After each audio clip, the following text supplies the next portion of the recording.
बदमाशी कैसा अरे बड़ा मजबूरी का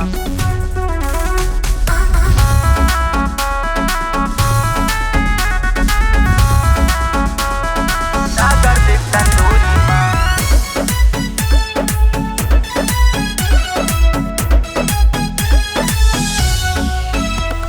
नहीं केहू से लेन देन और नहीं केहू से कर्जा। अव्वल नंबर पास की हो तू पढ़े लिखो जय दर्जा। भाई ये सब का करे लागो। नहीं केहू से लेन देन और नहीं केहू से कर्जा। अव्वल नंबर पास की हो तू पढ़े लिखो जय दर्जा। काहे करियर झोंक दियो गुंडागर्दी तंदूरी माँ। तो सुनो बदमाशी के शौक ना है बस करे परा मजबूरी माँ। यही से करियर झोंक दिहन गुंडागर्दी तंदूरी माँ। बदमाशी के शौक ना है बस करे परा मजबूरी माँ। यही से करियर झोंक दिहन गुंडागर्दी तंदूरी माँ। बदमाशी के शौक ना है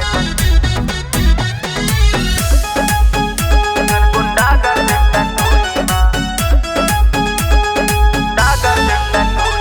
कुछ लोग बनत रहे दबंग भाई रे। पापा का हमरे करत रहे तंग भाई रे।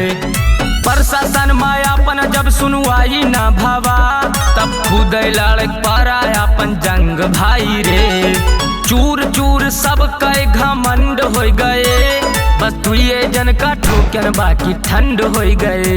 ये सब छोड़ दो भाई बेकार है माँ उलझा हो तू काहे कट्टा छुरी माँ। सुन भैया बदमाशी के शौक ना है बस करे परा मजबूरी माँ। यही से करियर झोंक दिहन गुंडागर्दी तंदूरी माँ। बदमाशी के शौक ना है बस करे परा मजबूरी माँ। यही से करियर झोंक दिहन गुंडागर्दी तंदूरी माँ। बदमाशी के शौक अरे बड़ा मजबूरी का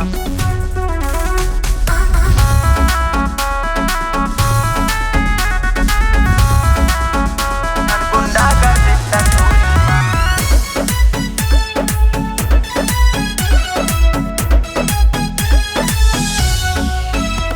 हमार सारा सपना बेकार हो गवा। कलम छूट गए हाथे हथियार हो गवा। न्याय के खातिर कोर्ट कचहरी में चक्कर काटन हम उल्टे हमरे नामे FIR हो गवा। हालात के आगे भयवा हम मजबूर हो गयन। स्कूल के रास्ता बस्ता से फिर दूर हो गयन। बहुत गलत था लिखा रहा शायद ई तोहरे किस्मत के मंजूरी माँ। ये सब समय समय की बात है। बदमाशी के शौक ना है बस करे परा मजबूरी माँ। यही से करियर झोंक दिहन गुंडागर्दी तंदूरी माँ। बदमाशी के शौक ना है बस करे परा मजबूरी माँ। यही से करियर झोंक दिहन गुंडागर्दी तंदूरी माँ।